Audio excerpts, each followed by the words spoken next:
नमस्कार, हमारी खास परिचर्चा में आपका स्वागत है। मैं हूं आपके साथ दीपक भदौरिया। छत्तीसगढ़ में बीजेपी संगठन में बदलाव के कुछ ही दिन बीते हैं कि ऐसे में छत्तीसगढ़ की सियासत में उबाल देखने को मिल रहा है और शराबबंदी का शोर सामने आने लगा है। सियासत वही पुरानी है, लेकिन बयानबाजी एक बार फिर से तरकश से नए नए निकल रहे हैं। देखिए रिपोर्ट।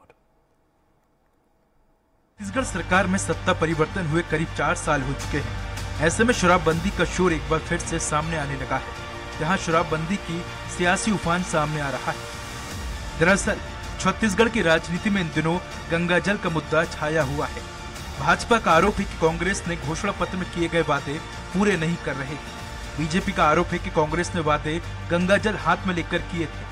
इसे मुद्दा बनाकर बीजेपी प्रदेश भर में गंगा जल के सम्मान में कलश यात्रा निकाल रही है। वहीं कांग्रेस ने बीजेपी की गंगा जल कलश यात्रा को दुष्प्रचार करार दिया। पूर्व मुख्यमंत्री डॉक्टर रमन सिंह को कानूनी नोटिस भेजने की बात कही है। कांग्रेस नेताओं का कहना है कि बीजेपी दुष्प्रचार कर रही है कि बेरोजगारी भत्ता और शराबबंदी का वादा कांग्रेस ने 2018 विधानसभा चुनाव में गंगा जल की कसम खाकर किया था, जबकि कांग्रेस नेताओं ने सिर्फ किसानों की कर्ज माफी का वादा गंगा जल की कसम खाकर किया था। दरअसल साल 2018 के विधानसभा चुनाव के पहले एक पत्रकार वार्ता में गंगा जल को साक्षी मानकर कांग्रेस के नेताओं ने संकल्प लिया था। उनकी सरकार बनने पर किसानों का कर्जा माफ करेंगे। ये संकल्प सिर्फ किसानों के कर्जा माफी का था। कसम के समय कई नेता मौजूद थे। वही मामले में सियासत जारी है। कांग्रेस नेताओं का कहना है कि ये नौबत भी भाजपा के द्वारा फैलाए गए झूठे वायदे के कारण ही आई थी। वही बीजेपी सरकार की मंशा पर सवाल खड़े कर रही है। गंगा जल से गलत चीजों को, जो चीजें गंगा जल से नहीं जुड़ी हैं, उनको जोड़ के रमन सिंह जी गलत बयानी कर रहे हैं। इसके लिए हमने रमन सिंह जी को कानूनी नोटिस देने का फैसला लिया है। पहले काम तो करो दादा। गंगा जल गीता को हाथ में लेके जिस प्रकार के सौगंध खाते रहे हो, हमारे राष्ट्रीय नेता आते रहे हैं उस पूरे आयोजन में, तो कम से कम थोड़ा शर्म तो करो। 4 साल हो गए, लाखों महिलाएं आंदोलन कर रही हैं। जो इन्होंने चुनावी वादे किए थे और उसको पूरा नहीं कर रहे हैं, उसके लिए वो जनता के सामने हम जा रहे हैं तो उनको तकलीफ हो रही है, उनको डर लग रहा है। जनता उनको अब आईना दिखाने लग रही है। तो ये सारी अनगन बातें और बेसिर पर की बातें बनाना और कार्यकर्ताओं को डराने धमकाने का प्रयास कर रहे हैं। वे गंगा जल के नाम पे झूठ बोल रहे हैं कि कांग्रेस ने अपने जन घोषणा पत्र के सारे वायदों के लिए गंगा जल की कसम खाई थी, जबकि हकीकत यह है कि कांग्रेस ने किसानों से किए गए कर्ज माफी के लिए गंगा जल की कसम खाई थी। वह स्थिति भी इसलिए आई थी कि भारतीय जनता पार्टी ने फर्जी पत्र वायरल किया। चुनावी राजनीति में राजनीतिक दल जाति, समाज, धर्म सहित तमाम मुद्दों को भुनाने का प्रयास करते हैं। हालांकि कांग्रेस का कहना है कि महज किसानों की कर्ज माफी के लिए ही वे गंगा जल हाथ में लेकर कसम खाए थे, लेकिन बीजेपी उनके तमाम वायदों को गंगा जल से जोड़कर यात्रा निकाल रही है। अब छत्तीसगढ़ की जनता को तय करना है कि क्या सही और क्या गलत है। रायपुर से स्वराज एक्सप्रेस के लिए दिलीप साहू की रिपोर्ट। वहीं इस मुद्दे पर चर्चा करने के लिए रायपुर से हमारे साथ जुड़ गए हैं एक खास पैनल, जिसमें है प्रवक्ता धनंजय सिंह ठाकुर। ठाकुर जी, आपका स्वागत है।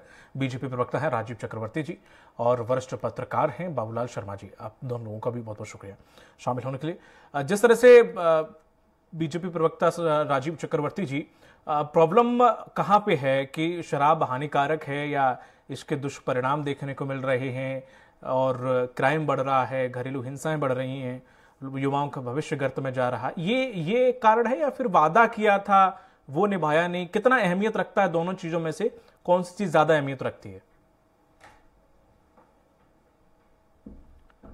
दीपक जी, सभी जो जितने आपने बिंदु गिनाए, चारों बिंदु महत्वपूर्ण है। पहली बात कि शराब की खपत बढ़ते जा रही है, शराब की वजह से अपराध बढ़ रहे हैं, शराब की वजह से महिलाओं पर अत्याचार हो रहा है, शराब के कारण युवा वर्ग गर्त पर जा रहा है और शराब के कारण से छत्तीसगढ़ अपराध गढ़ में तब्दील हो चुका है, राजधानी चाकूपुर में और न्यायधानी छुरापुर में तब्दील हो चुका है। और दूसरी सबसे महत्वपूर्ण बात है जो राजनीति की शुचिता कहती है कि जब आप किसी बात को अपने इलेक्शन मैनिफेस्टो में उसको कहते हो, ठीक है, दिगर बात है कि आपने गंगा जल की कस्में भी खाई, अब झूठ और सच्चाई का तो जनता की अदालत है, केवल चंद महीने बचे हैं, 12-16 महीने बिल्कुल बचे सही हैं। बात, हाँ ठीक है। उसमें दूध का दूध पानी का पानी हो जाएगा। लेकिन राजनीति की शुचिता यह कहती है कि हम जब कसम खा रहे हैं, इलेक्शन मैनिफेस्टो में रखा गया है और 36 बिंदु रखे गए हैं, अब जब आपकी बारी आती है, आपकी सरकार बनती है, आप वो धूल और पसीने और उन माताओं की आशाओं को लेकर जब सत्ता में बैठते हो, उसके बाद आप दंड नायक बन जाते हो कि हमने एक कमेटी बना दी, सो कॉल्ड कमेटी। हमने बिंदु क्रमांक 6 का कहा था कि उस वादे को पूरा करेंगे, लेकिन बिंदु क्रमांक 8, 9 और 10 के 11 के बारे में हमने कसम नहीं खाई थी। तो ये तो साहब कि आप राजनीति के बारे में यू टर्न ले रहे हैं, आप काट की हांडी में चावल पका के जनता को वो खिचड़ी खिला रहे हो कि भाई हमने तो 36 वादे किए थे, कुछ वादे हमारे पाइपलाइन में, कुछ वादे हम करने जा रहे हैं, कुछ वादे हम करेंगे। तो ये अगर मगर किंतु परंतु but if that is so that देखेंगे, हमें देखना है, तो ये बातें राजनीति। चक्रवर्ती जी, आपकी बात से मुझे ये समझ आया कि जनता के मन में संदेश शराब हानिकारक है और इससे हिंसाएं बढ़ रही हैं। महिलाओं के साथ झूठ कहा था, युवाओं के साथ झूठ कहा था। ठीक, मतलब मुख्य कारण ठीक है, वादा किया था वो ठीक है, वादा निभाना चाहिए, आपकी बात ठीक है, लेकिन मुख्य कारण आपने जो मुझे गिनाए कि छत्तीसगढ़ अपराध का गढ़ बन गया है, शराबबंदी होनी चाहिए, शराब से घरेलू हिंसा, रेप, ऐसे केसेस बढ़ रहे हैं। जब इतनी शराब बेकार है तो भाजपा के और राज्य शासित जो भाजपा है वहां पर क्यों नहीं बंद कराते? फिर इतनी शराब बुरी है या हानिकारक है? देखिए वहां अपराध का रेशियो देख लीजिए जी, वहां हमने इलेक्शन देखिए दीपक जी, हमने वहां पे इलेक्शन। तो फिर ये मुद्दा हटा दीजिए कि शराब बहुत बढ़िया है, लेकिन चूंकि वादा किया है इलेक्शन मैनिफेस्टो में किसने कहा था? कांग्रेस पार्टी ने। नहीं दीपक जी, ऐसे बात नहीं। अच्छा, इलेक्शन मैनिफेस्टो में कांग्रेस ने लिखा था, कांग्रेस ने प्रेस कॉन्फ्रेंस में इलेक्शन मैनिफेस्टो से रिलेटेड जो जनता के वादे से संबंधित जो पत्र वार्ता थी, उस पत्र वार्ता में कांग्रेस के तमाम नेता का कसम खाए थे। अब ये कहते हैं कि वो कसम कर्ज माफी के लिए था, वो कसम किसानों के लिए था, वो दीगर 34 बिंदुओं के लिए नहीं था। तो ये तो बात हो गई साहब की जब आपके कमेटी के सत्यानंद शर्मा की अध्यक्षता में जो कमेटी बनी है। चक्रवर्ती जी, आप ही की बात के अनुसार जब मैंने ये टॉपिक देखा, भाजपा का मुद्दा है, जब मैंने ये टॉपिक देखा उसके बाद उस वक्त के मैंने सारे वीडियो क्लिप खंगाले, बड़े से बड़े चैनल के, छोटे से छोटे चैनल के, पर उसमें ये जो बात मैं अपनी तरफ से नहीं कह रहा हूं, मैं उन वीडियो तथ्यों के आधार पर ये बात रख रहा हूं कि उसमें बिल्कुल आप बोल रहे इतने लोग थे, बिल्कुल सही बात है। गंगा जल भी हाथ उठाया था, वो बोतल का नाम भी बता सकता हूं, सफेद कलर की थी, लेकिन उन्होंने सिर्फ एक लाइन कही थी कि कर्ज माफी मैं करूंगा, गंगा जल की कसम खाई, फिर दोहराई बाकी जो बैठे थे जयवीर सिंह वगैरह, उन लोगों ने भी दोहराई। लेकिन जो ये शराबबंदी का था वो लाइन नजर नहीं आई, पता नहीं काट दी उन लोगों ने क्या, मैंने सबकी चेक की, वो नजर नहीं आई मुझे। देखिए वो जो प्रेस कॉन्फ्रेंस थी इलेक्शन में, आप तो उसी का जिक्र कर रहे हैं, हाँ ना, चुनाव वादा को निभाने को लेके थी। अब आपको नहीं दिखा या किसी को नहीं दिखा, या कांग्रेस पार्टी अभी यू टर्न लेके कह रही कि वो केवल उस बिंदु के लिए था। इलेक्शन मैनिफेस्टो में था शराबबंदी करेंगे, हाँ, वो तो आज शराबबंदी नहीं कर रहे हैं, उल्टे शराब की नई नई दुकानें खोली जा रही है, कोचियागिरी शुरू हो गई है, गली गली मोहल्ले में सर्वसुलभ शराब है। तो ये कौन सी शराब नीति? आप शराबबंदी किए थे, आप अभी कहते हैं कि आदिवासी क्षेत्र है वहां पे दिक्कत है, तो साहब मैदानी क्षेत्र में करते हैं, कोई पहल तो करते हैं। पूछ लेता हूं, पहल किस चीज का हो रहा है कि नई शराब की दुकानें खुल रही है, शराबखोरी बढ़ रही है, शराब की वजह से अपराध बढ़ रहा है, उस पर कोई अंकुश नहीं हो रहा है। दिक्कत यह है हमारी गंगा चक्रवर्ती जी जिन्होंने ये सवाल रखे हैं कि जब मैनिफेस्टो में अगर आपने तथ्य रखे थे कि भाई हम, चक्रवर्ती जी मैं पूछ लूं, अगर आपने जो सवाल दागे आप उनसे आंसर भी ले लूं, क्योंकि समय निर्धारित है, तो ठाकुर साहब जब मैनिफेस्टो में अगर आपने वादे किए थे तो फिर निभाने में क्या दिक्कत है? शराबबंदी हाँ ठीक है, अगर ज्यादा नुकसान नहीं हो रहा है, करीब 50-1,000 का करोड़ का नुकसान हो जाएगा तो क्या दिक्कत है? और एकदम बंद करो, हालांकि आपने कमेटी बनाई उसकी भाई कैसे लागू किया जाए चरणबद्ध तरीके से, इसमें सीएम भूपेश बघेल की तारीफ मैं करूंगा कि उन्होंने कमेटी बनाई, एकदम से नहीं बंद होती है, और कई राज्यों को वो कमेटी दौरा भी करने के लिए गई थी, या गई थी नहीं गई थी आप जाने, ये बात कहां तक सही है? 4 साल हो गए। देखिए दीपक भदौरिया जी, सबसे पहले मैं शराब के विषय में जो आपने भाजपा के प्रवक्ता से सवाल पूछा, भाजपा प्रवक्ता कहे कि शराब के कारण घरेलू हिंसा हो रही है, शराब के कारण चाकूबाजी हो रही है, शराब के कारण अपराध बढ़ रहे हैं, तो शराब ही उसके लिए दोषी है ना, निश्चित तौर पर शराब ही दोषी उसको मानेंगे ना। और यही वो भाजपा है जो सरकार में रहते शराब का सरकारीकरण की थी, जिस गांव की आबादी 2000 थी वहां भी शराब के दुकान। चक्रवर्ती जी आपके टर्न पे मैं आऊंगा आपके पास जी। छोड़ दिए छत्तीसगढ़ में छोड़ दीजिए, इसमें छत्तीसगढ़ में इनके विपक्ष की सरकार है।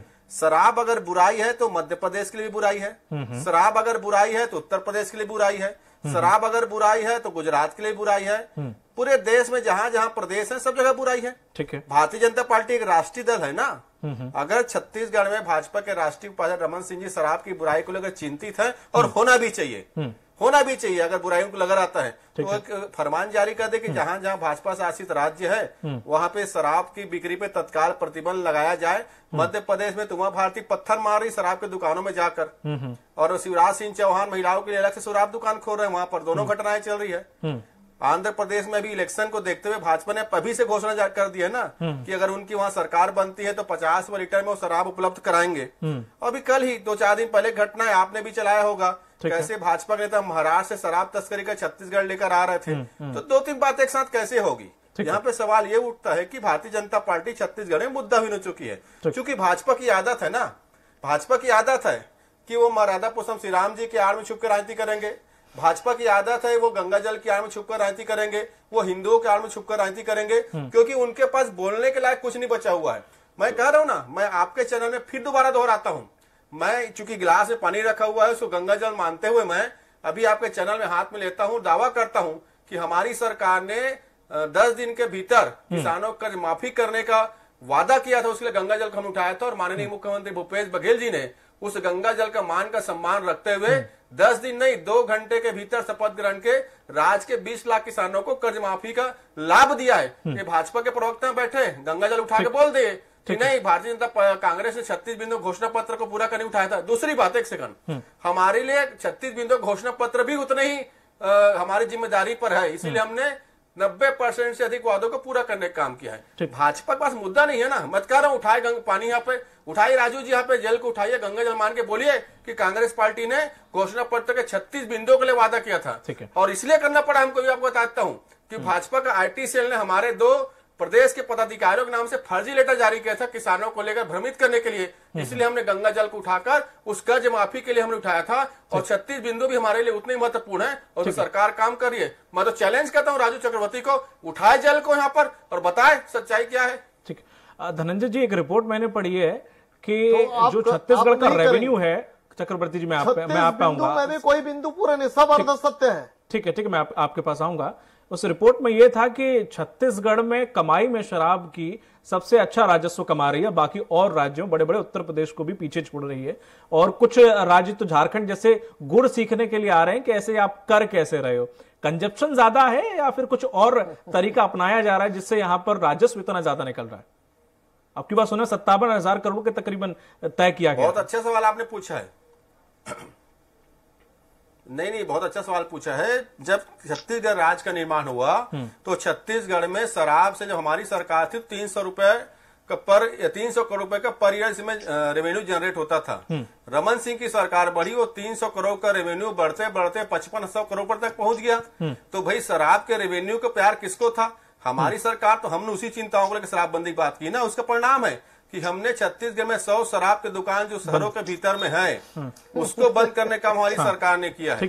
और हमारी घोषणा पत्र सुन लीजिए, और जो हमने घोषणा पत्र जारी किया है, हम क्योंकि अपने वचन के प्रति ईमानदार हैं, हमने स्पष्ट लिखा है जो 5वीं अनुसूचित क्षेत्र के दायरे में जो आता है वहाँ शराबबंदी का अधिकार ग्राम सभाओं के माध्यम से देके हमारे घोषणा पत्र में है। हम कोई नरेंद्र मोदी की तरह झूठ फरेब की बात नहीं करते, जिसको अमित शाह नरेंद्र मोदी की बातों को ही जुमला ठहरा देते हैं। तो हमारी सरकार का चरित्र नहीं है, ये भाजपाओं का चरित्र है। ठीक है बाबूलाल शर्मा जी, जिस तरह से शराबबंदी एक मुद्दा है, कई राज्यों के लिए ये मुद्दा है, कई राजनीतिक पार्टियों के लिए मुद्दा है, क्या शराबबंदी किसी भी राज्य के लिए बंद करना इतना आसान है?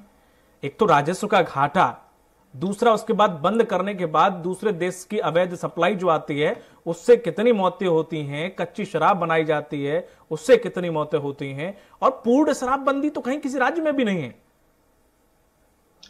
गुजरात और बिहार का जो वाकया है उन्होंने बंद किया, तो वहां के क्या हालात है ये अध्ययन कर लीजिए, बिल्कुल स्पष्ट हो जाएगा। दूसरी चीज ये मैं ये मानता हूँ, देखिए व्यक्तिगत रूप से भी मानता हूँ और वैसे सामाजिक रूप से भी मानता हूँ कि किसी भी समाज, राज्य और देश के लिए शराब सामाजिक बुराई तो है, इसमें कोई दो राय नहीं। बिल्कुल सही। इससे बहुत सारी विषमताएं पैदा होती है। अभी जैसे आरोप लगा रहे थे भाजपा, सारा चाकूबाजी हो रही है, ये हो रहा है, तो ये कानून व्यवस्था की स्थिति भी पैदा करती है। शराब का नशा जो होता है इंसान को विवेकहीन करता है। बिल्कुल सही। और विवेकहीन इंसान जो है कुछ भी कर सकता है और बाद में माफी भी मांग सकता है कि मैं शराब के नशे में था, उसको एक छूट जैसी मिल जाती है। एक तो ये है कि भाई इस प्रदेश का नहीं, पूरे देश की बात है, देश की नीति बना देनी चाहिए। मेरी समझ ये बनती है कि राष्ट्रीय नीति बना करके शराबबंदी की बात की जाए तो ज्यादा बेहतर है। वो गांधी जी की राह पे होगा, गांधी जी भी चाहते थे, लेकिन ये स्थितियां बनेंगी क्या? प्रश्न ये कीजिए। पॉलिटिकल पर्सन है आप सब लोग, भारतीय जनता पार्टी हो, कांग्रेस हो, सब लोग सोचो तो क्या कर सकते हो क्या? इसलिए वादा करो या न मत करो। क्यों वादा किया? वादा करना ही नहीं था। शराबबंदी नहीं हो सकती, सब जानते। 5,500 करोड़, आज 6,000 करोड़ हो गया, अगले साल 6,500 करोड़ होगा। सबसे बड़ा राजस्व का स्थायी हिस्सा है ये, और ये बढ़ता जा रहा है, कम नहीं होगा, बढ़ रहा है। तो इसके साथ इसके जितना पैसा ये दिख रहा है आपको, इससे कई प्रकार के दूसरे बिजनेस होते हैं जिसमें और ज्यादा अर्न होती है। कई प्रकार के अवैध शराब बिकते हैं, कई प्रकार के, इसी में से बहुत सारे खंड खुल जाते हैं। मैं डिटेल में नहीं जाना चाहता उसकी। तो ये जो व्यवस्था है, ये सिस्टम है, इस सिस्टम को तोड़ना मजाक नहीं। दूसरी चीज सुनिए, दूसरी चीज, हमारा छत्तीसगढ़ जो है पेशा कानून के अंतर्गत आता है। 62% लोग आदिवासी क्षेत्र है, पेशा कानून लागू है। जब तक अब आदिवासी समाज को इसलिए सहमत नहीं कराएंगे कि आप शराबबंदी के लिए सहमत हो जाइए, जब तक शराबबंदी के लिए आदिवासी सहमत नहीं होगा, आपके प्रदेश में किसी भी हाल में न भारतीय जनता पार्टी, न कांग्रेस, न कोई और पार्टी शराबबंदी नहीं कर सकती। क्योंकि पूजा पद्धति में महुआ की शराब बनाने की छूट क्यों, बताइए भला? महुआ की शराब बनाने की छूट इसलिए है कि कहीं न कहीं इष्ट देव के पूजा पाठ में भी ये चीजें लगती हैं, ये माना जाता है। तो इस चीज को आप समझिए कि आसान काम शराबबंदी नहीं है भाई, ये सामाजिक जागरण का विषय है। और ये सामाजिक जागरण कोई अकेला कांग्रेस नहीं कर सकती, ना भारतीय जनता। आपको सबको मिल करके, हम पत्रकारों को भी मिलना पड़ेगा उसमें, सब लोगों को सामूहिक रूप से जो है आदिवासी समाज को समझाना पड़ेगा, लोगों को समझाना पड़ेगा, रास्ते पे लाना पड़ेगा, सहमत कराना पड़ेगा। और 70-80% लोगों को भी अगर हमने सहमत करा लिया तो हम मान के चलेंगे 20% लोगों के ऊपर में कड़ाई कर सकते हैं। वो अलग एक मुद्दा होगा। फिर हमारा ध्यान रखना होगा कि उन 20% लोगों के प्रति हमारी सहानुभूति भी बनी रहे, ये भी बात है। तो ये कोई सामान्य विषय नहीं है, बहुत बड़ा विषय है। और ये जो कसम खाने की और ये सब बातें हैं, मैं खुद उस पीसी में था, बिल्कुल मौजूद था, मेरे को किसी गवाह की जरूरत नहीं है। ऐसा वादा जो है स्पष्ट शराबबंदी के लिए, ऐसा कोई गंगा जल की कसम वाला बात नहीं हुई थी। गंगा जल की कसम जो आप कह रहे थे ना, क्लिपिंग देख करके, आप सभी के पास क्लिपिंग है, कोई भी देख सकता है उसको। लेकिन ये इसलिए किया जा रहा है, उसको गंगा जल से जोड़ देने से ये जो प्रोपेगेंडा फैलेगा, तो जो लोग उस पीसी को नहीं देखे, जो सच्चाई को नहीं जानते हैं, अब कितना क्लिपिंग दिखाएंगे कांग्रेस वाले, तो कुछ ना कुछ तो प्रभाव जनता के ऊपर पड़ेगा, हिंदू समाज पे पड़ेगा कि भाई गंगा जल की कसम खा लिया कांग्रेस ने, गंगा जल की कसम खा लिया कांग्रेस। तो ये फैलेगा, जितना फैलेगा उतना लाभ भारतीय जनता पार्टी को पॉलिटिकल रूप से मिलेगा। इसका एजेंडा मुझे यही नजर आता है। दूसरा ये है कि आप देखिए, राजनीति में कुछ भी जायज है, जैसे प्रेम और युद्ध में सब जायज है, और राजनीति में भी सब कुछ जायज है। झूठ भी जायज है, सच भी जायज है, सब जायज है। तो उसी कारण जो है मैं कुछ इसमें नहीं कह सकूंगा, क्योंकि ज्यादा अगर कहूंगा तो भाजपा वाले भैया हमको कह देंगे कि ये तो कांग्रेसी बात करता है, तो इसलिए दिक्कत है। तो ये सच्चाई यही है कि इसलिए गंगा जल की कसम नहीं खाई गई थी और शराबबंदी नहीं हो सकती। ठीक है, अगर इसकी कोशिश की जाए या कोई सरकार इसके इच्छुक है कि वो शराबबंदी करना चाहती है, तो क्या 2 साल में ये कि नोटबंदी की तरह बस के आज से बंद, ऐसा नहीं हो सकता? क्या इसके लिए कितना वक्त लगेगा अगर कोशिश भी करना चाहे? क्या पूरा प्रोसेस रहेगा अगर करें? कम से कम 10 साल लगातार सबको मिलजुल कर, बिना किसी विवाद के, सामाजिक रूप से जगह जगह फैल कर, बहुत बड़ा काम है ये। अब अंदाज लगा लीजिए कितने साल लगेंगे। सबको समझाना, और खासकर आदिवासियों को समझाना, बहुत कठिन तपस्या है ये। बिल्कुल, इसको समझना होगा। ऐसे मजाक नहीं है शराबबंदी कर देना, किसी के जीवन से खिलवाड़ करना कोई मजाक नहीं है। बहुत सी चीजें हमने बिहार और गुजरात में भी हम लोग देख के आए हैं, क्या स्थितियां हैं। अच्छा है, भगवान भला करे, अभी शराब बेचने वालों को, जो पीने वालों को जो मर जाएंगे, नहीं पिएंगे, तो उन लोगों को उपलब्ध करा देते हैं। हम देख के आए हैं वहां से। तो ये स्थिति है, इस स्थिति को बहुत गहराई से सोचना पड़ेगा। कोई मजाक खेल नहीं है, इस पर मजाक से बात भी नहीं होनी चाहिए और मजाक होना भी नहीं चाहिए इसमें। जिस तरह से अब बीजेपी इस पूरे मामले को लेकर मुद्दा बना रही है, और मैं इसमें शराब का समर्थन नहीं कर रहा हूं। मैंने पहले कह दिया था कि देश के लिए समस्या है और बुरी बात है, तो मैंने पहले कह दिया मैं शराब का समर्थन नहीं कर रहा हूं, लेकिन नहीं हो सकती। ठीक है, उसके लेकिन एकदम बंद करने के जो दुष्परिणाम है उसके बारे में आपने जरूर जिक्र किया। लेकिन जो अब बीजेपी कह रही है कि हम जो यात्रा निकालने जा रहे हैं, उस यात्रा का क्या तात्पर्य है? गंगा जल सम्मान यात्रा करके उस यात्रा से क्या हल निकलने वाला है? क्योंकि चीजें बहुत साफ हैं लोगों के सामने। मैं तो तात्पर्य बताया ना आपको कि ये कांग्रेस कितना क्लिपिंग दिखाते बैठेगी कि हमने ऐसा नहीं कहा। आप मुझे समझाइए ना, सच्चाई के लिए क्लिपिंग दिखानी पड़ेगी इनको। कितना फैलाएगी, कितना करेगी, कितनी कोशिश करेगी।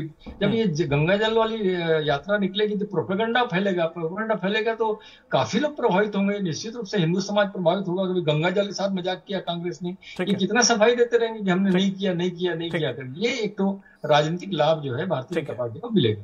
राजीव जी, जिस तरह से अभी आपने सुना बाबूलाल शर्मा जी को, जिन्होंने साफ कहा है कि अगर कोई मंशा रखती भी है सरकार तो कम से कम उसे 10 साल लग जाएंगे, तो क्या 2 साल के अंदर कोई बटन है कि दबा दो कि शराबबंदी की बंद?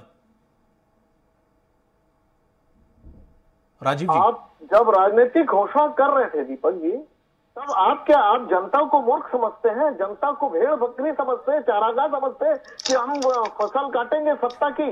तो आप जब कसम खा रहे थे, चलिए कसम खाए नहीं खाए, आपने अपने मैनिफेस्टो में लिखा, अब आप नहीं खाए, आपने अपने मैनिफेस्टो में लिखा, अब आप एक कमेटी बना दी है, उस कमेटी की, और अभी शराब, गांधी के दर्शन को मानने वाले लोग शराब नीति को बेच रहे हैं झारखंड सरकार को कि देखिए सरकारीकरण कैसे किया जाता है, उसमें परसेंटेज ले रहे हैं। आप गांधी को नहीं मानते? कंसल्टेंसी का आप लोग गांधी को नहीं मानते?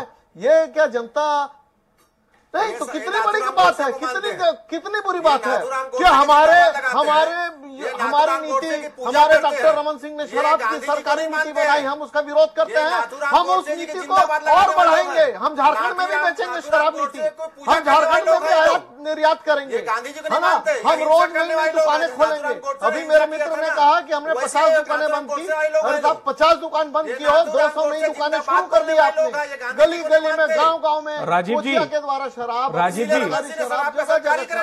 शराब का व्यापार कर रही है सरकार। राजीव जी कहते थे कि आप कभी आपने आप क्यों नहीं बंद किए, सरकारीकरण? राजीव जी, कभी आपने आपके पास हम बंद करेंगे? राजीव जी, राज्य में आपकी सरकार है।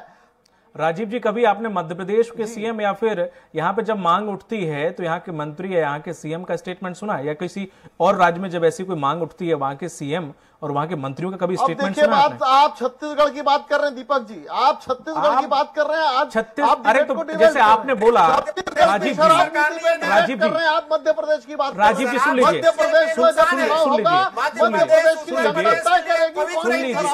सुन लीजिए, तो व्यवहारिक बात करिए ना फिर। उन्होंने एक मिनट राजीव जी, उन्होंने, चलो ठीक है मान लेते हैं उन्होंने कसम खाई, राजीव जी मान लेते हैं उन्होंने कसम खाई, गंगा जल का सब कुछ हाथ में ले लिया और कसम खाई, मान लेता हूं। उन्होंने ये टाइम ड्यूरेशन बताया कि 1 महीने के अंदर बंद कर देंगे? उन्होंने कहा हम बंद करेंगे, ये कहा 1 महीने के अंदर, 1 दिन के अंदर बंद कर देंगे। हमारी कमेटी बन रही है। सुनिए साहब, ये जनता सब जानती है, महिलाओं के दिमाग में चीज आ चुकी है कि कांग्रेस सरकार गांधी के खोखले आदर्शों पर शराबबंदी की झूठी कसम खाती है, चाहे गंगा की कसम हो, भगवान की कसम हो, लेकिन उनके सब शर्मा जी कहते हैं कि शराबबंदी कोई मुद्दा नहीं है। ये बहस का मुद्दा है कि कांग्रेस पार्टी शराबबंदी करना नहीं चाहती, अभी कहती है नोटबंदी की तेवरा नहीं करेंगे, धनंजय जी, धनंजय जी, ठीक है, नोटबंदी की बात राजीव जी, करना नहीं है। राजीव जी, गली गली गांव गांव शराब पड़ोस रहे हैं, ये मुद्दा है। ठीक है धनंजय जी, व्यवहारिक तो गांव गांव युवाओं को शराब में पिरो रहे ताकि इनका भ्रष्टाचार कोई न देख सके, युवा वर्ग शराब में तल्लीन रहे और ये अपनी सत्ता में चलाते हैं, ये इनकी नीति है। अरे सर्वसुलभ से मत करो, आप तो सर्वसुलभ कर रहे हैं गली गली में। ठीक है। अरे चक्रवर्ती जी, मैं पूछूं कि नहीं पूछूं उनसे कोई सवाल? तो नीति और नियत समझना चाहिए, और नीति और नियत यह है कि कांग्रेस पार्टी शराब के लिए काम कर रही है, इनकी शराब ठीक है कि हम शराब भी बेचेंगे और शराब राजीव जी और शराब बेचने का फार्मूला पूरी डिबेट को आप हाईटेक करने की कोशिश कर रहे हैं राजीव जी। ये पब्लिक डोमेन पर है। चलिए ठीक है, इस तरह से नहीं होती डिबेट। किस तरह से आप डिबेट कर रहे हैं राजीव जी? आपको बोलने का मौका दिया, आप बराबर बोले जा रहे हैं। कुछ तथ्य निकले कि नहीं निकले? ऐसे ही बस हो करके बस खत्म कर दो डिबेट। अरे थोड़ा सा बात रखने का मौका दीजिए भाई। धनंजय जी, मेरा सवाल था वो कम शब्दों में दीजिए, समय चूंकि खत्म हो गया। उड़ता पंजाब की तरह क्या छत्तीसगढ़ भी उड़ेगा बापू का नाम या फिर इस पर लगाम लगेगी? बापू के दर्शन पर चलने वाली पार्टी। Sir Chakravarti ji please. छत्तीसगढ़ 15 साल जी ठाकुर जी, छत्तीसगढ़ को 15 साल तक रमन सिंह ने शराब में उड़ाने का काम किया है। मुख्यमंत्री भूपेश बघेल जी ने शराबबंदी का वादा किया, उसको हम पूरा करेंगे। और बाबूलाल शर्मा जी ने जो बड़ी बात कही, सुन लीजिए 4 साल बाबूलाल शर्मा जी ने बहुत बड़ी बात कही है कि जन जागरूकता इसका बहुत बड़ा समय कम है और सरकार उसी दिशा में काम कर रही है। लेकिन भारतीय जनता पार्टी का दोगलापन समझ में आ गया।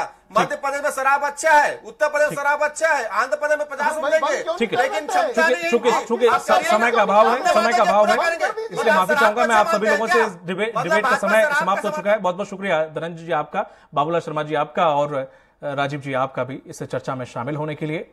तो जिस तरह से छत्तीसगढ़ में अब सियासी मुद्दा बीजेपी ने बना लिया है कि गंगाजल की कसम खाई थी और शराबबंदी नहीं की है, अब इस मुद्दे को कितना भुना पाती है बीजेपी, ये देखने वाली बात होगी। इस पर चर्चा में फिलहाल इतना ही। दीजिए इजाजत, नमस्कार।